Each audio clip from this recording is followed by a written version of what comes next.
Taib. Bismillahirrahmanirrahim. Assalamualaikum warahmatullahi wabarakatuh. Alhamdulillahi rabbil alamin. Wassalatu wassalamu ala asyrafil anbiya'i wal mursalin. Nabiyyina Muhammadin wa ala alihi wa sahbihi ajma'in. Asyhadu an la ilaha illallah wahdahu la syarikalah. Wa asyhadu anna Muhammadan abduhu wa rasuluh. Allahumma la ilma lana illa ma 'allamtana innaka antal alimul hakim.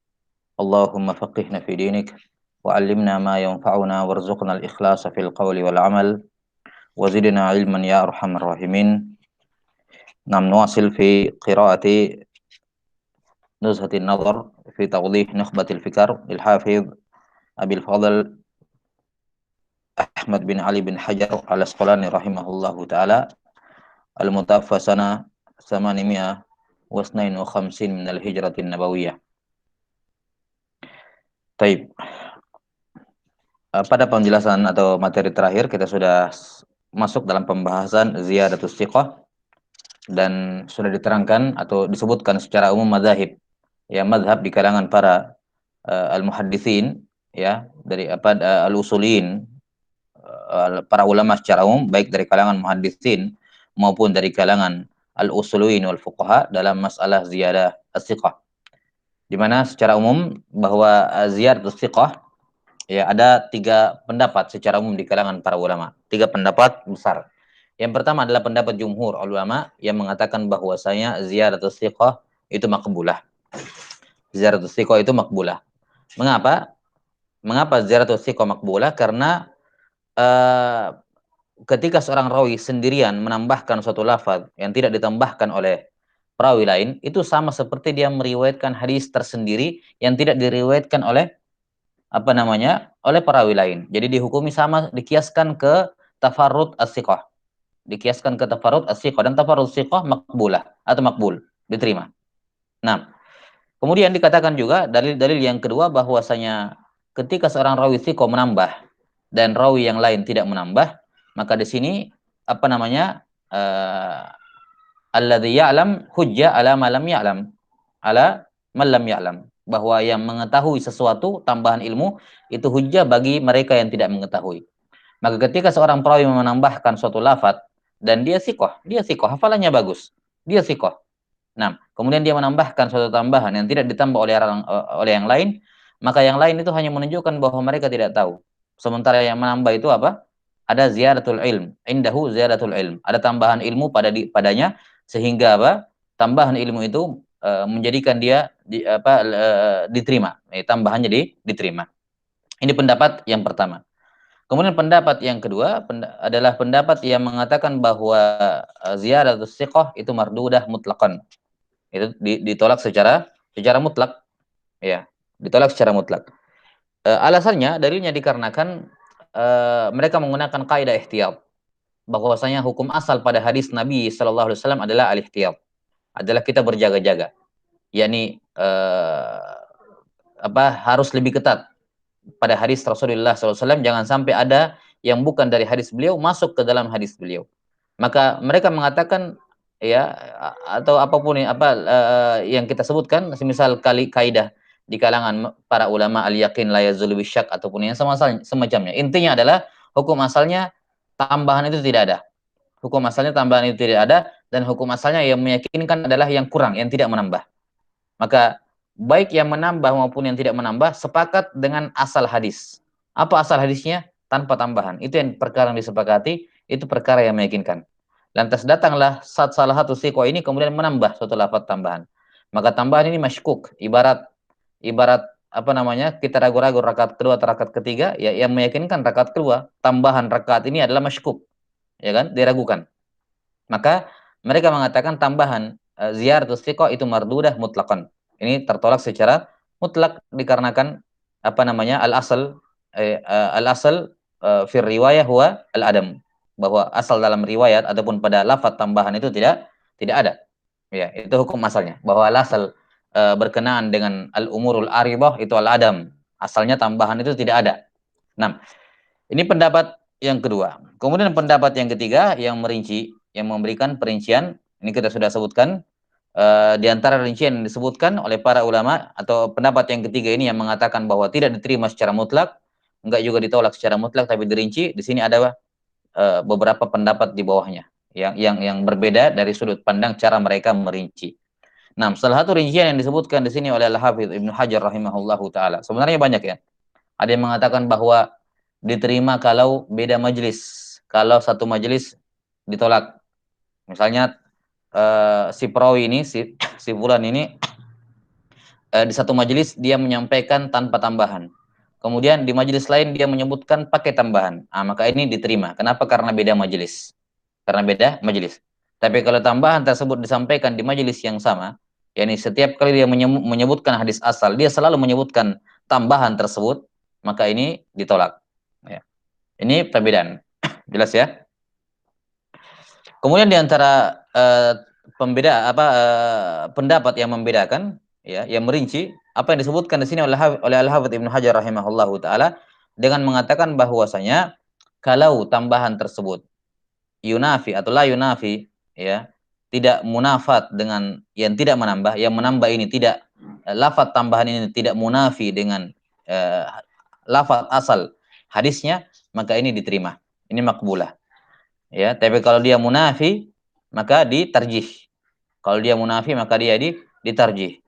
Ya, ditarjih yakni mana yang lebih kuat, yang menambah atau yang tidak menambah. Itu kalau munafi ya. Yang dimaksud dengan munafi di sini sebagaimana dikatakan oleh Al-Hafidz Ibnu Hajar rahimahullahu taala, kata beliau bihaitsu yalzamu min qabuliha raddur riwayatil ukhra. Konsekuensinya kalau kita terima tambahan ini, kita tolak itu hukum yang terdapat di hadis asal.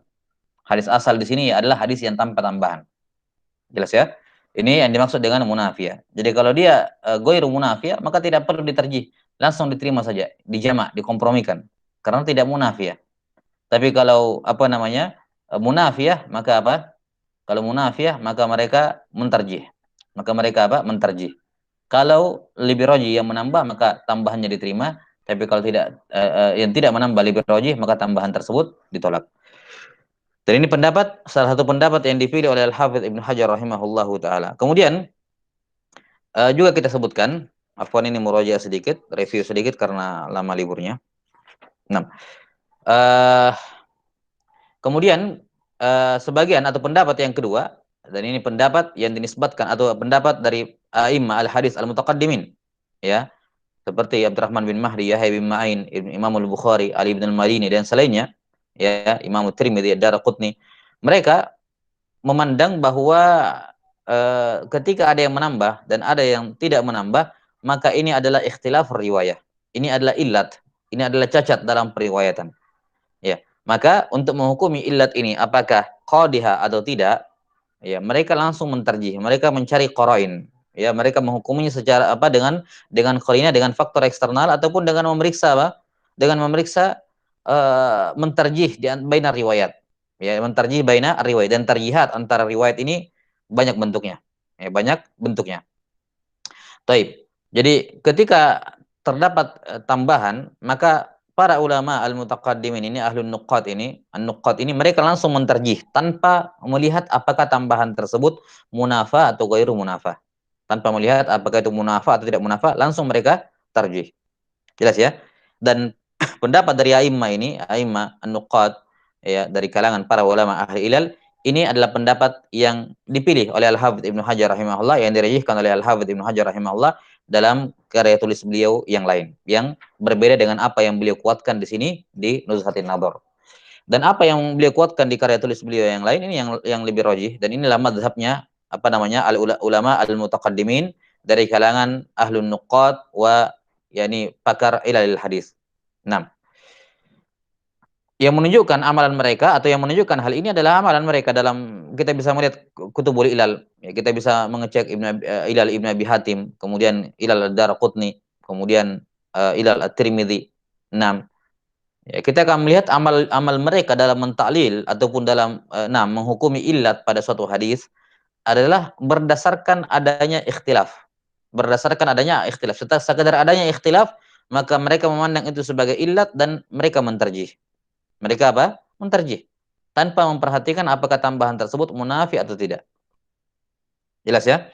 Nah, contoh misalnya, hadis tentang uh, jilatan anjing itu, idza walagal kalbu fi ina'i ahadikum, ya, falyaghsilhu sab'an, ya, ulahunna biturab. Dalam sebagian riwayat ada tambahan dari atau Ali bin Mushir radhiyallahu taala bersendirian menambahkan riwayat dari Al-A'mash, di mana semua ashabul A'mash meriwayatkan murid-murid Al-A'mash meriwayatkan dari Al-A'mash dengan lafaz tersebut. Ali bin Mushir sendirian menambahkan tambahan falyuriqhu, hendaknya dia buang airnya. Hendaknya dia buang apa? Dia buang airnya. Taib, tambahan ini dia buang airnya, ini munafa atau ghairu munafa? Tentunya ghairu munafa. Kenapa? Karena ketika anjing menjilat atau memasukkan liurnya ke dalam air, maka air tersebut ternajis sudah. Dia air kurang dari 2 kula di bejana kan? Bejana sedikit, kurang dari 2 kula. Masuk liur anjing yang merupakan najis, ya najis. Langsung ternajisi airnya tanpa memandang berubah atau tidak berubah. Kan begitu. Ternajisi.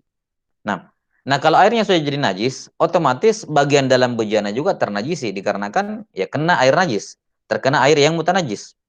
Ternajisi kan begitu. Nah, maka air yang najis tidak bisa diapa-apakan. Mau diapain lagi? Ya dibuang. Dibuang. Jelas sampai sini ya? Maka tambahan Ali bin Musri ini yakni tidak munafiyah dengan hadis asal. Hadis asal menunjukkan bahwa liur anjing itu najis atau air tersebut ternajisi. Konsekuensinya kalau dia ternajisi ya dibuang. Ya. Jelas sampai sini? Di hadisnya Ali bin Musir dikatakan falyuriqhu, hendaknya dia buang. Berarti sejalan persis.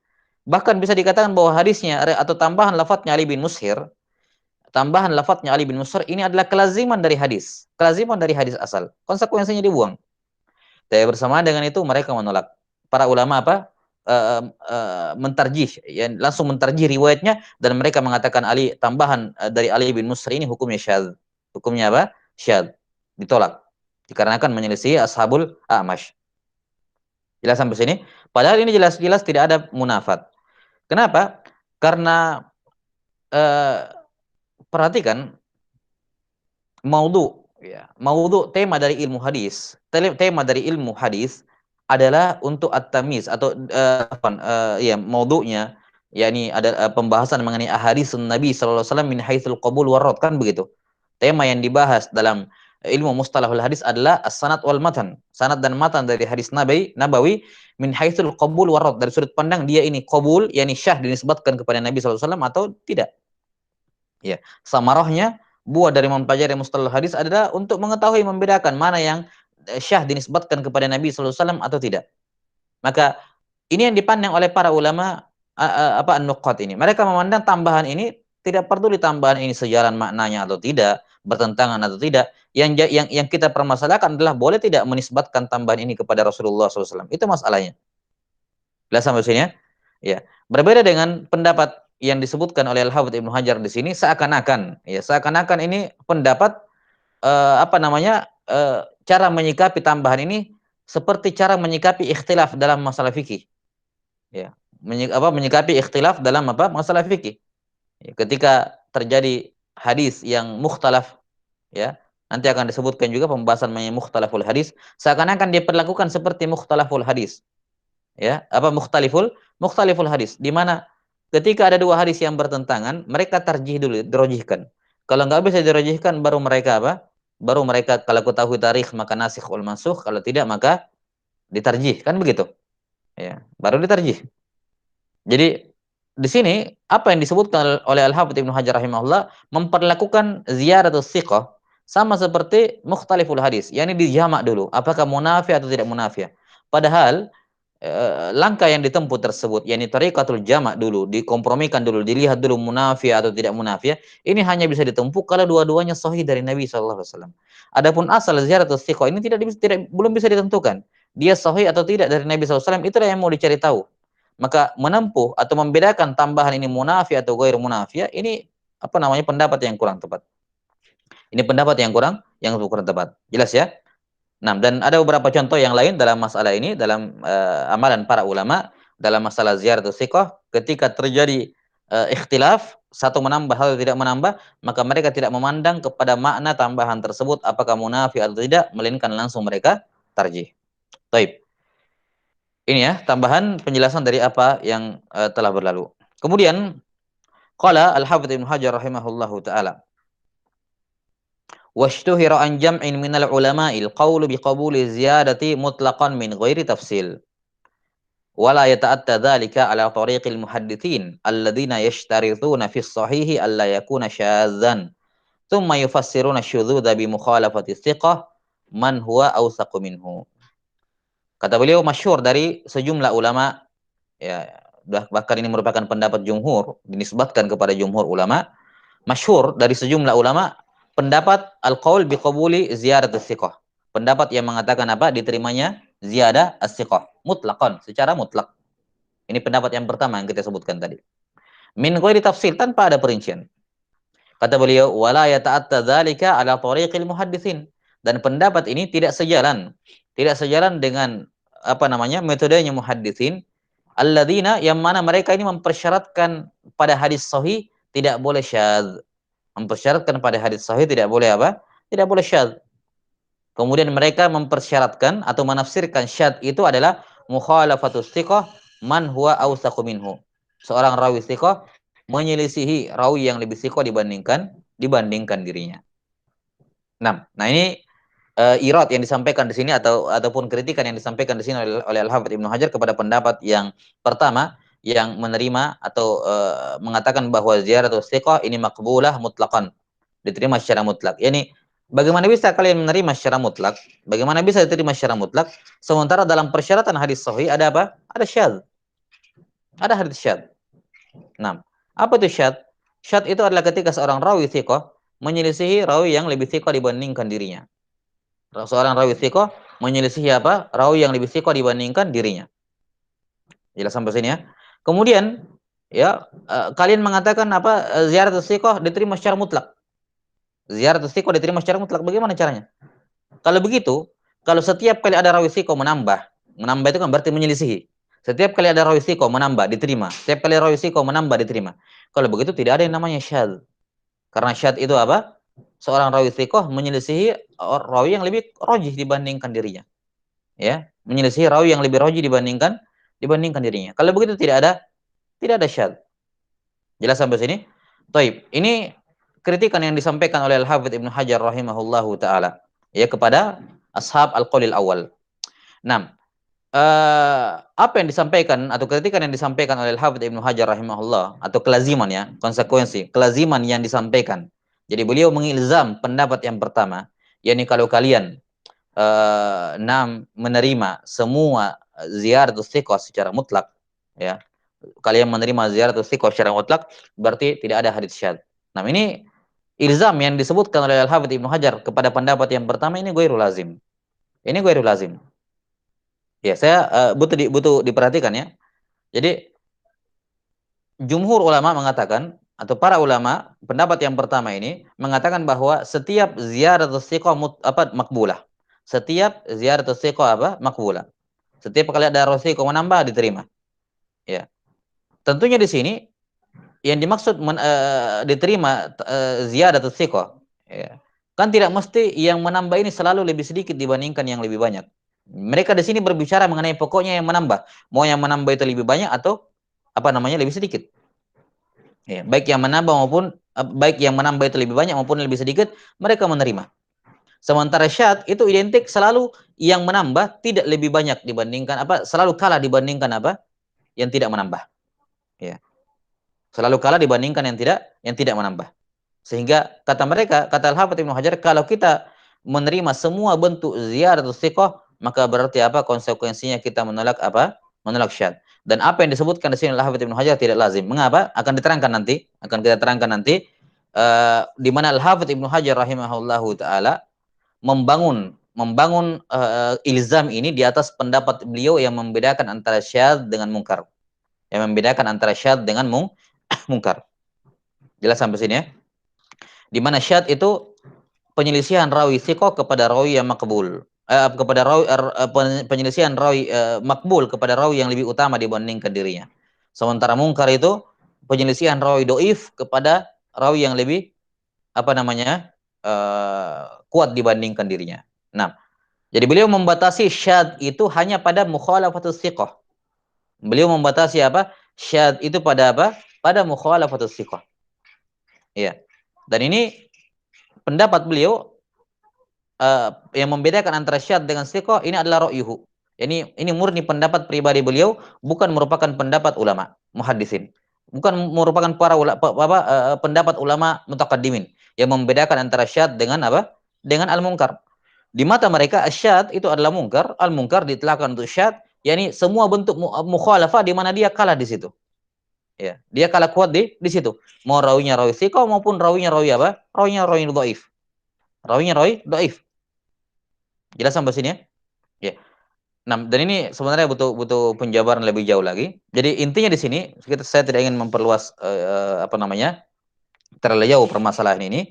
Ya, nanti insya Allah taala kita akan jelaskan dalam ketika beliau membagi atau menyebutkan definisi syadz dengan mungkar di bab setelah ini akan disebutkan kritikan terhadap pembedaan atau Al-Hafidz Ibnu Hajar membedakan antara dua istilah ini. Yani maksudnya begini.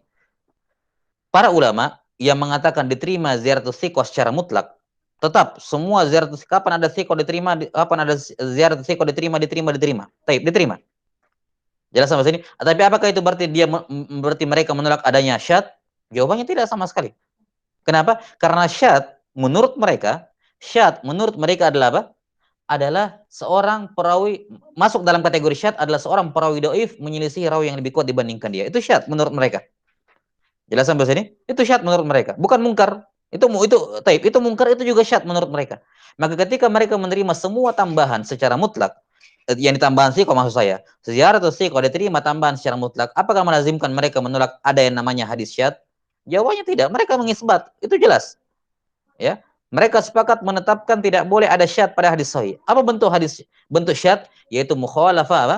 Mukhalafatu masuk di dalam bentuk syadz. Masuk di dalamnya adalah ketika rawi dhaif menyelisihi rawi yang lebih utama dibandingkan dia. Itu syadz menurut para ulama. Ya. Maka kita bisa lihat adanya perbedaan jalan antara apa? Diterimanya ziyadatus thiqah secara mutlak dengan apa? Dengan adanya hadits syadz. Itu tidak saling menafikan. Ini tidak saling menafikan. Jelas sampai sini ya? Ya, karena syadz menurut mereka, menurut para ulama itu umum, bukan hanya mukhalafatus thiqah tapi juga masuk mukhalafatud dhaif. Maka kapan ada mukhalafatud dhaif itu adalah syadz di kalangan para ulama dan mereka tetap menerima ziyaratus thiqah secara mutlak. Maka tidak ada apa yang diilzamkan di sini oleh Al-Hafidz Ibnu Hajar laisa bilazim.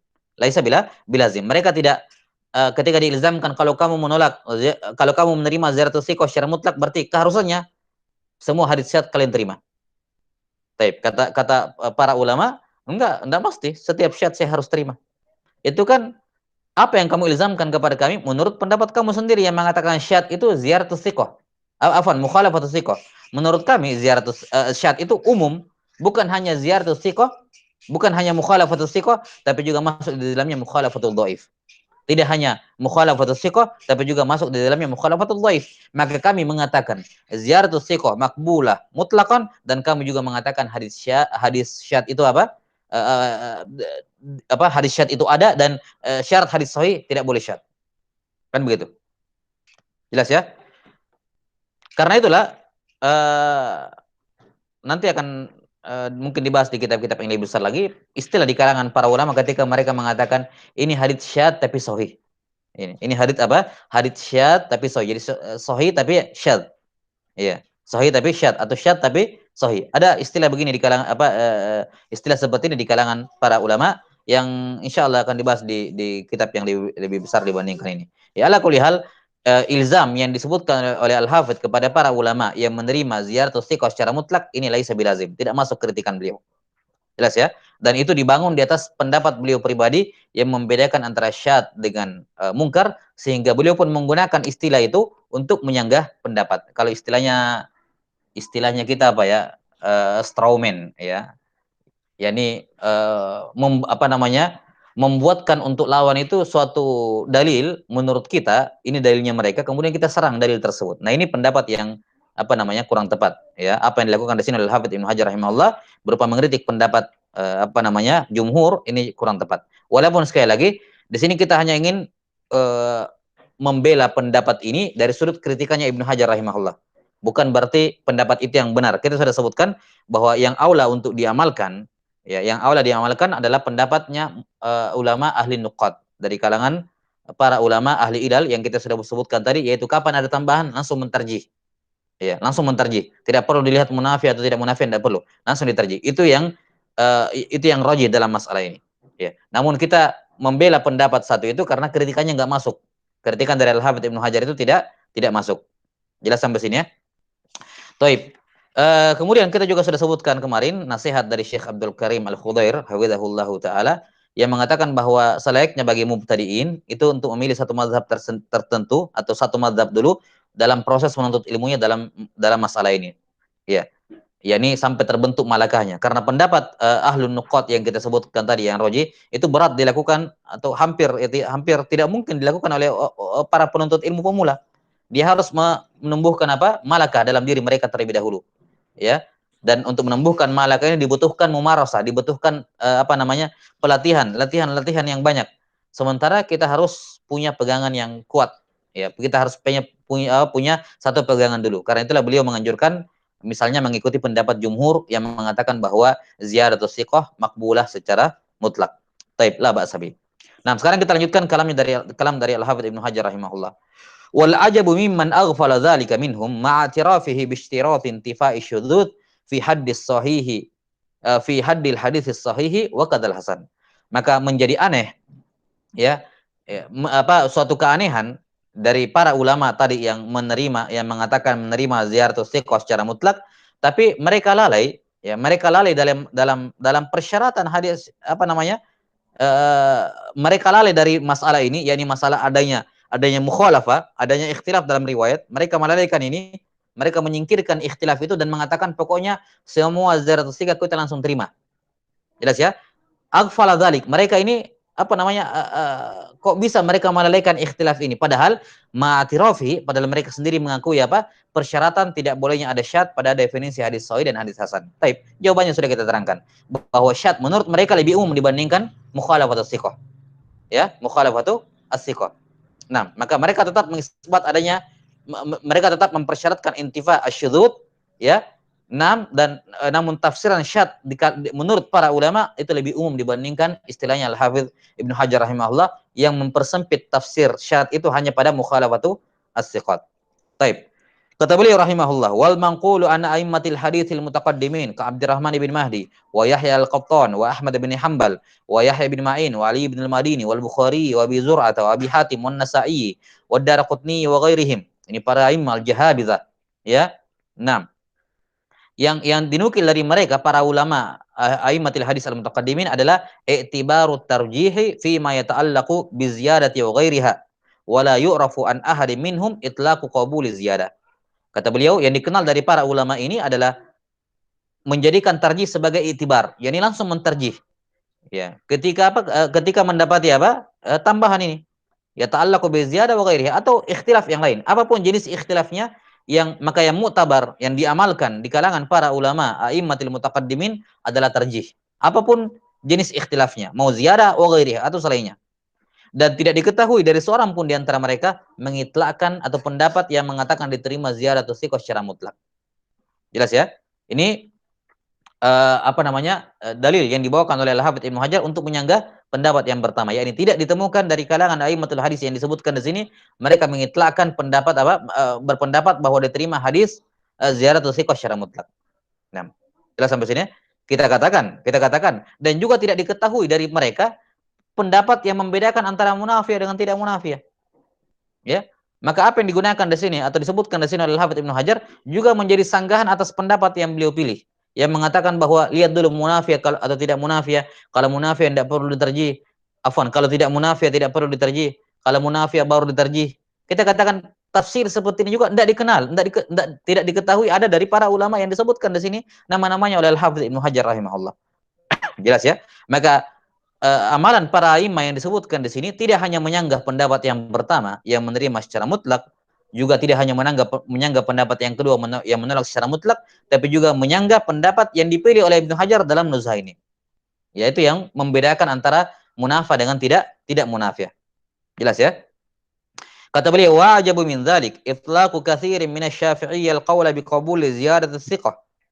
Ya, ma'anna nass Syafi'i yadullu ala ghairi dzalik. Kata beliau, dan yang lebih mengherankan dibandingkan ini adalah pendapat banyak dari para ulama Syafi'iyah yang memandang apa? Menerima ziyaratus thiqah secara mutlak. Taib. Ini bukan hanya pendapat katsir min Syafi'iyah, ini pendapat jumhur. Ya, ini pendapat apa? Jumhur yang menerima ziyaratus thiqah secara mutlak. Jelas ya? Kata beliau yang lebih aneh dibandingkan ini banyak dari Syafi'i yang berpendapat dengannya, ma'anna padahal Asy-Syafi'i sendiri rahimahullah mentangsis, ya, tegas menunjukkan apa? Pendapat yang berbeda dari apa yang mereka pilih tersebut, yaitu fa innahu qala fi asna'i kalamihi ala ma yu'tabaru bihi halur rawi fi dhabt ma nassuhu. Karena Imam Syafi'i rahimahullahu taala berkata, ya, ketika beliau menjelaskan mengenai kriteria dhabt yang menjadikan seorang rawi itu diterima. Bagaimana kriteria dhabt seorang perawi sehingga dia bisa diterima hadisnya. Mana suhu? Berikut nasnya. Kata Syafi'i rahimahullah, wa yakunu idza syarika ahadan minal hufadhi lam yukhalifhu fa in khalafahu fa wujida hadithuhu anqasa kana fi dzalika dalilun ala sihhatil makhraji hadithihi wa mata khalafa ma wasaftu adarra dzalika bi hadithihi intaha kalamuhu. Ya. Kata Syafi'i rahimahullahu taala, ya, yakni kriteria dhabat seorang perawi yang bisa diterima hadisnya adalah ketika si rawi ini bersekutu dengan ahadan, bersekutu dengan rawi lain dari kalangan hufaz, sama-sama meriwayatkan suatu hadis, lam yukhalifu, dia tidak menyelisihinya. Baik menambah ataupun mengurangi, tidak menyelisihinya. Jelas ya? Fa in khalafahu, tapi kalau dia menyelisihi hufaz, ya, ada seorang rawi nih. Kita mau tahu, kita belum tahu derajatnya dia apa. Kita mau ukur bobotnya. Maka cara mengukur dobat seorang perawi adalah mencari rawi-rawi yang setabaqat dengan dia, atau yang kalau lebih bagus lagi yang sama-sama berguru dengan dia kepada seorang guru, tapi dia sudah terkenal sebagai seorang hafidz. Nah, kita bandingkan hadis dia dengan hadis hafidz tersebut. Ini yang dikatakan di sini oleh Syafi'i. Ya. Kalau dia tidak menyelisihi kebanyakan hadis-hadisnya, maka berarti dia juga hafidz sama seperti temannya ini yang sudah hafidz. Ya. Fa in khalafahu, tapi kalau dia menyelisihinya, maka dilihat apa bentuk penyelisihannya. Fa in khalafahu fa wujida hadithuhu anqas kana fi dzalika dalilun ala sihhati makhraj hadisi. Kalau si rawi ini yang mau dicari tahu ini, dia menyelisihi apa? Hafid. Yang lebih hafid dibandingkan dirinya, yang sudah sebut apa namanya bobotnya. Ya. Lantas didapati bahwa ternyata hadis dia menyelisihi, tapi penyelisihannya dalam bentuk dia lebih kurang. Sementara yang hafid ini lebih banyak, lebih lengkap hadisnya. Maka yang seperti ini apa? Ini tidak ada masalah. Ini justru menjadi dalil bahwa hadis dia ini sahih. Kenapa? Karena apa yang diriwayatkan oleh dia sudah diriwayatkan oleh apa? Oleh si hafid tersebut bahkan lebih. Karena hadis dia ini lebih kurang, si hafid lebih lengkap hadisnya. Nah, tapi wa mata khalafa ma wasaftu adarra dzalika bi hadisi. Tapi kapan tidak sesuai dengan apa yang saya gambarkan ini, maka itu membahayakan hadisnya, yakni bobotnya bermasalah. Bagaimana? Bagaimana bentuknya? Yakni ketika dia menyelisihi rawi yang hafid, yang lebih hafid dibandingkan dirinya, hafal dibandingkan dirinya, namun hadisnya itu tidak angkos, melainkan azyad, lebih banyak dibandingkan siapa? Si hafid tersebut. Dia menambah tambahan lafaz, hadis dia lebih banyak, lebih lengkap dibandingkan apa? Hadis yang hafid tersebut. Maka berarti lafaz tambahan ini inilah yang adhar, apa namanya? Adhar bidzalika bi hadisi. Itu bermasalah. Nah, intaha kalamuhu. Kata Al-Hafidz Ibnu Hajar mengambil istimbat dari kalamnya Syafi'i rahimahullah, wa muqtadahu, konsekuensi ucapannya Syafi'i, annahu idza khalafa fawujida hadithuhu azyada adarra dzalika bi hadithi. Konsekuensinya adalah kalau dia menyelisih rawi yang lebih hafid dibandingkan dirinya, kemudian ditemukan hadisnya itu lebih banyak lafadznya, yakni ada lafadz tambahan, azyad. Ada ziyadah di situ yang tidak ada di hadisnya si hafid tadi, maka ini adarra dzalika bihadisi, itu membahayakan hadisnya. Fadalla ala anna ziyadatal adli indahu la yalzamu qabuluha mutlaqan wa innama tuqbalu minal huffaz. Nah, kata beliau dia ini menunjukkan bahwa tambahan perawi adil menurut Syafi'i tidak mesti diterima secara mutlak. Tidak mesti diterima secara mutlak, melainkan dia hanya diterima dari seorang apa? Dari seorang huffaz. Nah, dari seorang huffaz. Taib. Ala kulli hal ini sejalan dengan pendapat yang apa namanya dari a'immatil mutaqaddimin yang mengatakan bahwa ketika terjadi ikhtilaf dalam masalah ziyadah, maka langsung ditarjih. Siapa yang lebih rajih, hafalannya maka diterima. Ya, maka diterima. Kapan yang menambah lebih hafid dibandingkan yang tidak menambah, maka diterima. Tapi kalau sebaliknya maka ditolak. Nah, kata beliau fa innahu tabara ay yakuna haditsu hadzal mukhalifu anqasa min hadisi man khalafahu minal hufaz wa ja'ala nuqsana hadzal rawi minal hadisi dalilan ala sihhati. Masih melanjutkan istimbat beliau dari kalamnya Syafi'i. Kata Ibnu Hajar rahimahullah, Asy-Syafi'i di sini menjadikan patokan bahwa hadis rawi yang menyelisih ini, yang kita mau cari tahu ini dobetnya, kapan dia lebih kurang lafaznya dibandingkan apa namanya hufat, yakni si hufat ini memiliki lafaz tambahan yang tidak dimiliki oleh dia, maka waja'alan nuqsana hadzal rawi minal hadis dalilan ala sihhati. Dia menjadikan akan kurangnya lafaz pada hadis ini menjadi dalil akan kesahihannya. Ya. Kenapa? Karena semua yang disebutkan ini sudah disebutkan oleh si hafid. Dia tidak menambah apa-apa. Maka ini menunjukkan hadisnya sahih. Kata beliau li'annahu yadullu ala tahrihi, karena itu menunjukkan dia berhati-hati. Betul-betul berhati-hati dengan lafadznya, tidak sembarang menambahkan kalau dia tidak yakin. Wa ja'ala ma ada dzalika mudhirran bi hadisihi, dan apa namanya? Syafi'i rahimahullah menjadikan selain dari keadaan ini, yakni selain dari keadaan kalau lebih kurang, berarti kan kalau lebih menjadikan apa? Menjadikannya hal itu membahayakan hadisnya. Fadakhalat fihi ziyadah, maka masuk di dalamnya pembahasan az-ziyadah. Falau kanat indahu maqbulatan mutlaqa lam takun mudhirratan bi hadithi sahibiha.